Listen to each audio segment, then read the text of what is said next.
The lawyer didn't look up when he said it. He just read straight from the page. Same tone he used for everything else. The house went first, then the savings, then the investment account. All to Marcus. That part didn't surprise me. I was already expecting that. Then there was a pause. Not long, just enough to turn the page. And to my son, he said, I leave $47, being the amount remaining in my personal checking account at the time of this document's preparation. A couple of seconds passed before it landed. $47. Written down. Signed. Witnessed. I thought I'd feel something sharper. Anger, maybe. It didn't come. I just sat there, looking at the table, doing the math in my head. Not of the money, of the decision behind it. I didn't stay in that room long after the reading. Not because I was upset, just because there wasn't anything left to hear. The lawyer started going over next steps with Marcus. Paperwork, timelines, the usual process. I stood up, adjusted my jacket slightly, and said, I'm good. Marcus looked at me once. Not surprised, not concerned, just a quick glance, like he was checking whether I was going to say something. I didn't. I left before it turned into a conversation. Outside, the air felt cooler than I expected. I stood on the sidewalk for a second, hands in my pockets, watching a car pass slowly at the light. $47. I repeated it once in my head, just to make sure I hadn't misheard it. I hadn't. That number was too specific to be accidental. I thought I'd feel humiliated walking out of there. I didn't. It felt consistent. That was the part that settled in first. Not the amount, the alignment. My father and I had never really operated in the same direction. Not through fights, not through anything dramatic. Just difference. The kind that doesn't announce itself, just builds over time until it becomes the shape of things. Marcus stayed. That's the simplest way to put it. He stayed close, stayed involved, stayed inside the structure my father understood. Worked in the business. Showed up to everything. Knew the routines, the expectations, the language. They made sense to each other. I didn't. I left early. Not suddenly, not as a reaction. Just steadily moved away. Different work, different city, different way of doing things. There wasn't a moment where it broke. It just stopped overlapping. We still spoke. Still showed up to the same events when it mattered. Birthdays, holidays, the occasional dinner when I was back in town. But it was surface level. Always had been. I used to try and close that gap. Explain what I was doing, how things were going. Translate my life into something that might land better on his side. That didn't last. Not because he pushed back. Because nothing really came back at all. You adjust to that after a while. You stop offering things that don't get picked up. That should have bothered me more at the time. It didn't. I just built my life somewhere else. And it worked. Career moved forward. Relationships formed. Everything that needed to happen, happened, without him needing to be part of it. So when a will came up, I already knew how it would look. Not the details, but the direction. I wasn't expecting fairness. Wasn't expecting equal shares or some kind of late correction. I expected to be left out. Cleanly. Maybe a line acknowledging me, maybe not. That would have made sense. Would have matched everything that came before. $47 didn't match that. That was the difference. I crossed the street slowly, not in a rush to get anywhere. A couple people passed by without noticing me. Normal day, normal movement. Nothing about the world outside that office reflected what had just been said inside. That felt appropriate. I reached into my pocket, pulled out my phone, checked the time. No messages. I put it back without unlocking it. The thing about being left out is it's quiet. There's no statement to argue with. No wording to analyze. It just doesn't include you.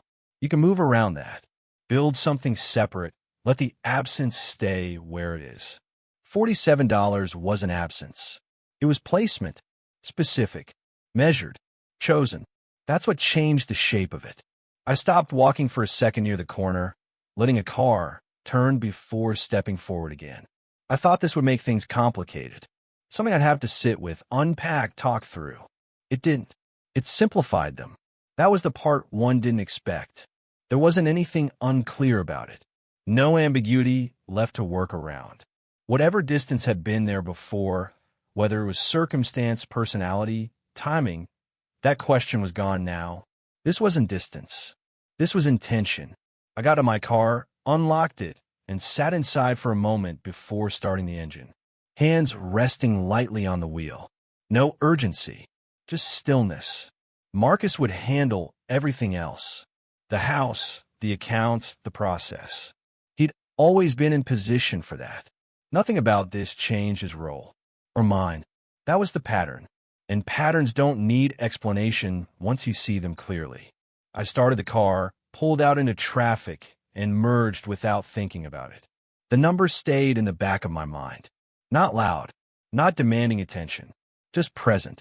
I thought it would feel like an insult. It didn't. It felt like a conclusion. And once I recognized it that way, there wasn't anything left to argue with. That was the moment things actually shifted. Not in the lawyer's office. Not when the words were read out.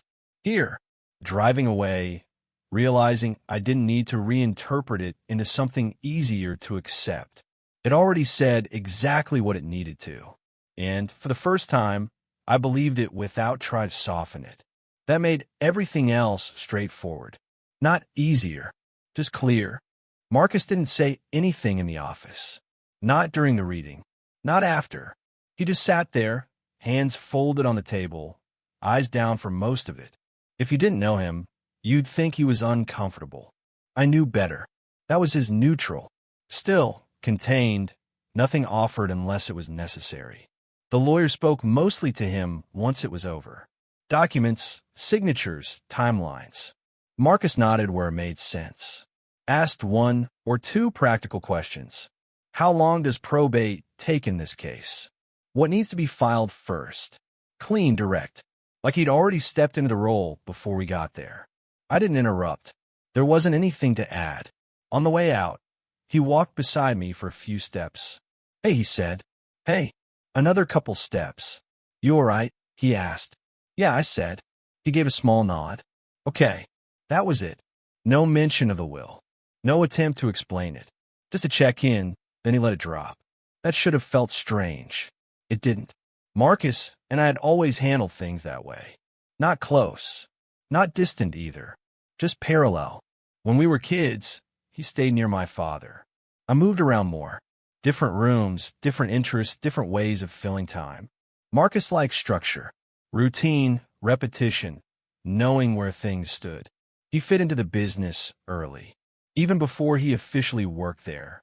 Weekends, after school, summers. He was around for all of it. My father respected that. You could see it in the way he spoke to him. Clearer, more direct, less filtered. I didn't have that with him. Not because he shut me out, because I didn't stay in the places where that kind of connection formed. I remember one summer, late teens. Marcus was already working full days with him, learning systems, taking on small responsibilities. I came by once just to see how things were running. My father walked me through a few things, explained the setup, how decisions got made. I listened, nodded, asked a couple questions. Then I said, I don't think this is for me. He didn't argue, didn't try to convince me otherwise. Just said, all right. And that was it. No follow-up, no shift in tone. That should have been a turning point. It wasn't, at least not in the way I recognized at the time. I just left, took a different job, different path, built something separate. I thought distance would balance things out, that if I showed up later with something solid, something established, it would land differently. It didn't. The way he measured things didn't change. It was always based on proximity, on alignment. Marcus had both. I didn't. Back in the present, I got into my car, started it, and sat there for a second before pulling out. My phone buzzed once in the cup holder. A message from Marcus. Let me know when you get home. I glanced at it, then put the phone face down. I'd answer later. There wasn't any urgency in it. Driving home, I kept thinking about the structure of the will, not the distribution. That part made sense. But the detail, $47, the balance of a specific account, at a specific moment in time. That doesn't happen by accident. Not in a document like that. Not with a lawyer involved. You don't land on a number like that without looking at it, without deciding it stays. That was the part that stayed with me. Not what Marcus received, but what was chosen for me. I thought it might have been oversight at first. Some leftover account, something small that hadn't been adjusted. But the wording didn't leave room for that. It was deliberate, measured, placed. I pulled in my driveway, turned off the engine, and sat there for a moment before getting out. The house was quiet. I dropped my keys on the counter, set my phone next to them, then walked into the kitchen, poured a glass of water, and took a sip. I tried to place it somewhere familiar, to connect it to something I'd missed before. But the more I thought about it, the clearer it became. This wasn't new. It was just more precise than anything that had come before. Marcus had always been included, fully, directly. I had always been adjacent, acknowledged but not integrated. The will didn't create that. It just removed any room to interpret differently. My phone buzzed again on the counter. Marcus. I picked it up this time. You make it back? He asked. Yeah. A pause. You heading back tomorrow? He asked. Yeah, early. All right. Another pause. Neither of us mentioned it. Not the house. Not the accounts. Not the number. That silence said more than anything else could have. Marcus wasn't confused. He wasn't surprised. He didn't need to ask what it meant. That was the part that shifted things slightly. Not between me and my father. That was already settled. Between me and Marcus. Not in a confrontational way. Just awareness. He had been closer to the process than I had. Closer to everything, really. And for the first time, I started to wonder how close that actually was. I thought this would stay simple. Just a clear line between me and my father. It didn't. It widened slightly. Not enough to change anything immediately. Just enough to notice. And once I noticed it, I couldn't place it back where it had been before. I didn't call a lawyer because I thought I could change anything. That part was already clear. The will was clean, properly structured, signed, witnessed. There wasn't going to be a surprise clause or a mistake someone overlooked. Still, I made the appointment. Not out of hope, just to understand the edges of it. The office was smaller than I expected. Quiet, neutral, the kind of place that doesn't leave much of an impression. I sat across from him, slid a copy of the will across the desk. I'm not looking to challenge this, I said. I just want to understand it. He nodded once, put on his glasses, and started reading. Didn't rush. Didn't comment right away. I watched him move through it line by line, turning a page with his thumb, then settling it flat again. After a few minutes, he set it down. It's valid, he said. No issues with execution. I figured, I said. He tapped the document lightly. The language is specific, he added. Especially here. He didn't need to point to it. I already knew the line. The amount remaining in his personal checking account at the time of this document's preparation. Yeah, I said. That's not accidental, he continued. That's a snapshot. It means he wanted that exact number tied to a moment. I leaned back slightly in the chair, adjusting my sleeve without thinking. So he checked it, I said. Or had it checked, he replied. Either way, it was intentional. That should have been enough. For most people, it would have been. But there was something else sitting just under that. Not about the will itself. About how it got there. Would anyone else have been involved in this process? I asked. He looked at me for a second, then back at the document. Sometimes, he said, depends on the situation. Family members can be present, especially if they're handling logistics or assisting. I nodded once. Would that be documented? He paused briefly, then reached for a folder beside him. If it's a formal office, yes, he said. Appointments, attendees, notes, basic records. He stood up, stepped out for a minute, then came back with a thin file. Set on the desk, opened it, and turned it toward me. 3 visits, he said. I leaned forward slightly, resting my forearms on the desk. Dates, times, short notes. Initial consultation. Follow-up review. Final signing. Each one listed attendees. My father. And Marcus. I read it once. Then again.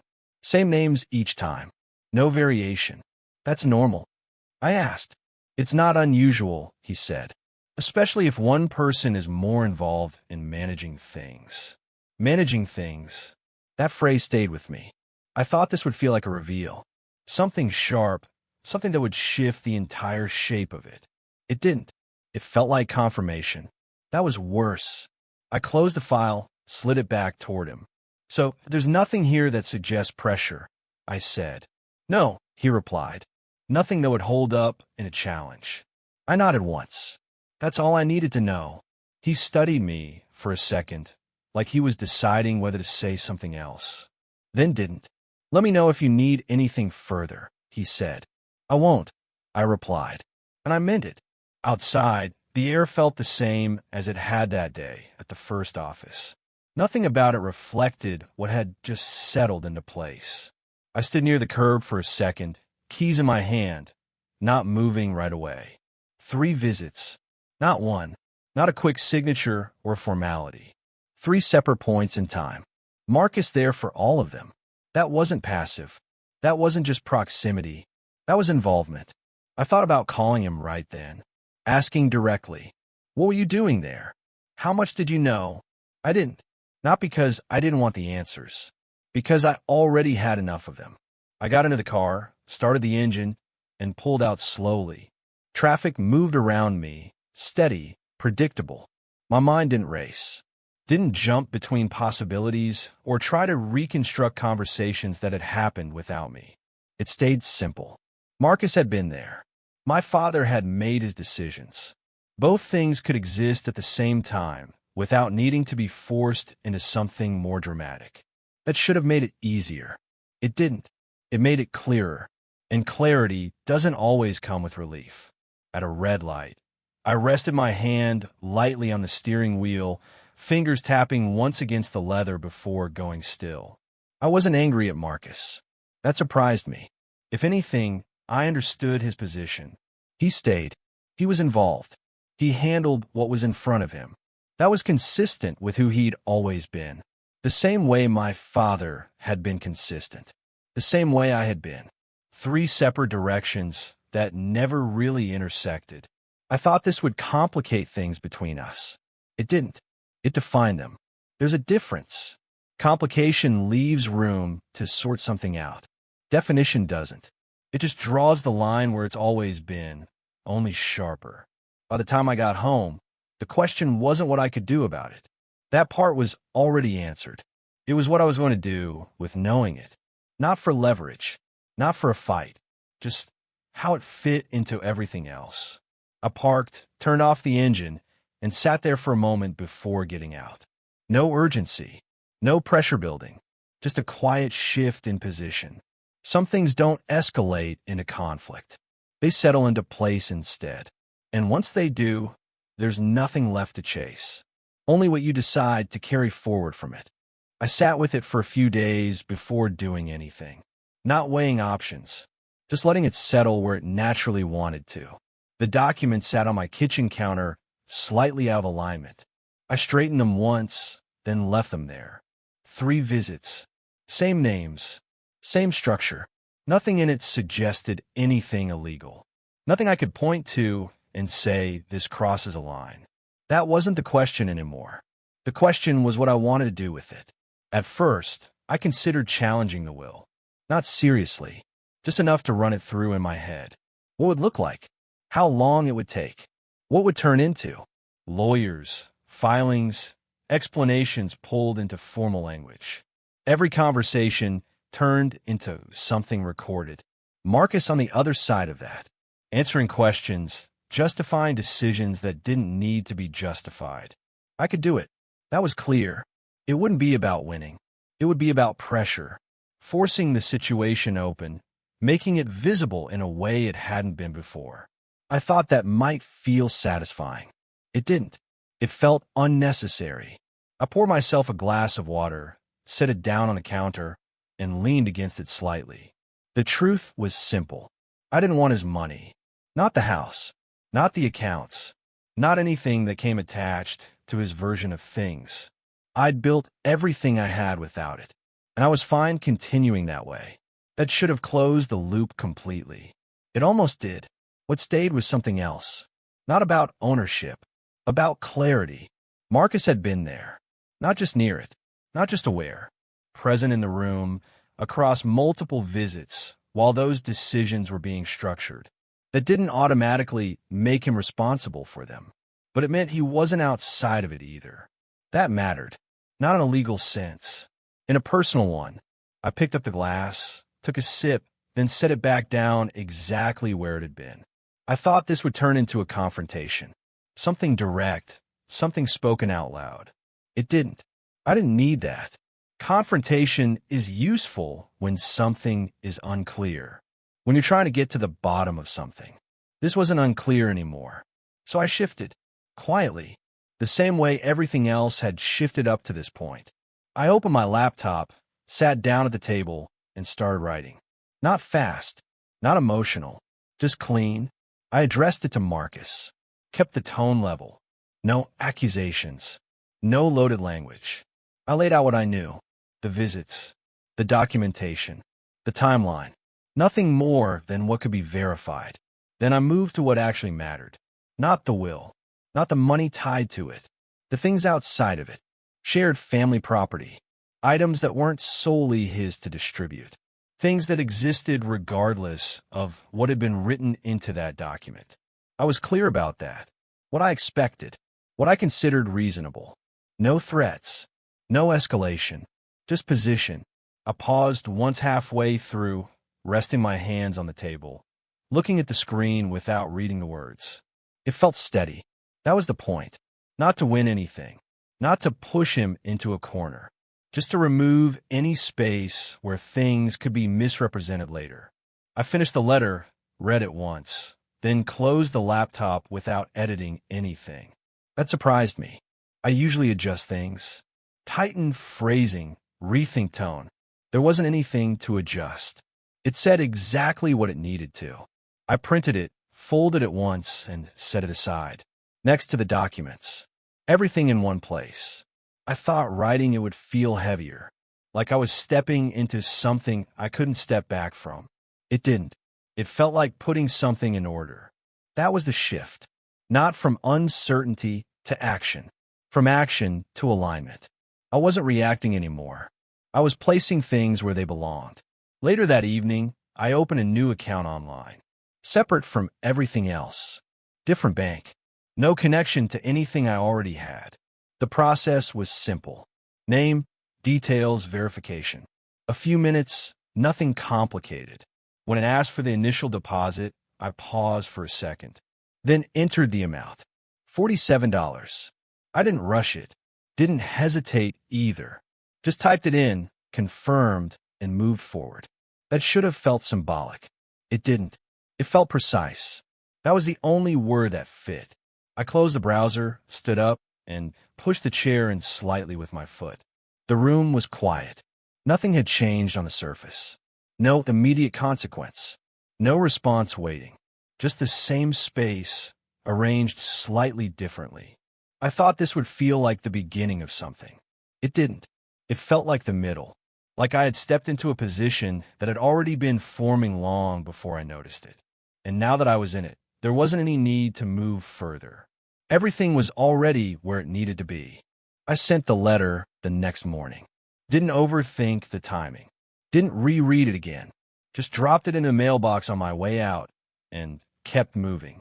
Work filled the next few days the way it usually does. Meetings, decisions, things that required attention in the moment. I didn't check my phone more than usual. Didn't wait for a response. That part was already settled. The letter wasn't meant to start a conversation. It was meant to place one. Marcus called 4 days later. Late afternoon, right as I was finishing up for the day. His name lit up on the screen. I let it ring once, then picked it up. Hey, he said. His tone was different. Not tense. Not casual either. Something in between. I got your letter, he added. I figured, I said. A short pause. You didn't have to do that, he said. I know, I replied. That stopped him for a second. I could hear him adjusting, trying to find a position that made sense. I mean, we could have just talked, he said. We are, I said. Another pause. He exhaled lightly. It's not how you think, he added. I leaned back in my chair slightly, turning it just enough that it shifted position. I didn't say how I think it is, I said. That's what I'm saying, he replied. You're assuming things. I didn't interrupt. Let him keep going. I was there because he asked me to be, he said. He needed help with some of it, going through accounts, making sure everything was in order. That makes sense, I said. He paused again, like he expected resistance. There wasn't any. I didn't decide anything, he added. That was all him. I didn't say you did, I said. That landed differently. You could hear it in the silence that followed. He shifted again. Then what is this about? He asked. I reached the glass on the table, took a small sip, set it back down. It's not about the will, I said. Then what? It's about clarity. That sat there for a second. Not complicated. Just not what he expected. I laid out what I know. I continued. That's it. And the rest? He asked. The rest is separate, I said. Things that exist outside of that document. He didn't respond right away. You think I'm going to hold on to things that aren't mine? He asked. I think you're going to do what makes sense to you, I said. That's not fair, he replied. I almost smiled at that. Not because it was ironic, because it fit the pattern. Fair isn't part of this, I said. Another pause. Longer this time. I could hear something in the background on his end. A door closing, maybe. He lowered his voice slightly. You could have just asked, he said. I didn't need to, I replied. That was the shift. Not loud, not aggressive, just a line placed clearly. He didn't push past it, didn't try to reframe it again. Instead, his tone changed slightly. Less defensive, more measured. Look, he said, I'm not trying to keep anything from you. I know, I said. And I wasn't involved like that, he added. I know, I repeated. That should have resolved it. On paper, it did. But there was still something sitting underneath it. Not unresolved, just acknowledged. I let the silence sit for a second, and said the only thing that actually mattered. I don't want anything left to you, I said. I just want you to know what I know. He didn't answer. Not right away. And in that space, there wasn't anything left to adjust. No angle he could take. No explanation that would move it somewhere else. It was already where it needed to be. That's it, he said finally. That's it. Another pause. Then a quiet exhale. All right, he said. Not agreement. Not resistance. Just acceptance of the position. We stayed on the line a few seconds longer. Neither of us adding anything. Then he said, I'll go through everything, and ended the call.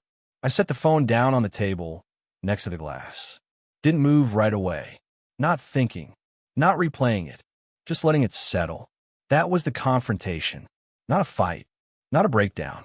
Just two people standing in exactly the positions they had always been in, without trying to adjust them anymore. I thought this would feel heavier. It didn't. It felt finished. That was the difference. There wasn't anything left to say after that. Nothing to follow up. Nothing to revisit. He understood what I knew. I understood where he stood. And neither of us needed to push it any further. I stood up, pushed the chair in slightly, and walked into the kitchen. Filled a glass of water, took a sip, set it down. Everything in the room was the same. Nothing shifted outwardly, but the structure underneath it had locked into place. That was the payoff. Not winning, not losing, just the end of any need to interpret what had already been made clear. Nothing escalated after that call. No follow-up argument. No second conversation trying to reopen anything. Marcus sent a short message a few days later. I'll sort through the remaining items this week. I replied once. All right. And that was it. Whatever needed to be handled on his side, he handled. Whatever needed to be acknowledged on mine already had been. There wasn't anything left sitting between us that required attention. That was the part that settled in first. Not relief, not satisfaction, just absence of friction. The account stayed open. I checked it once a few days after setting it up. $47. No movement, no additions, just sitting there, exactly where I had placed it. I didn't transfer anything else into it. Didn't connect it to anything. It wasn't for use. It just existed. I thought I'd feel something every time I saw it. A reaction, maybe. I didn't.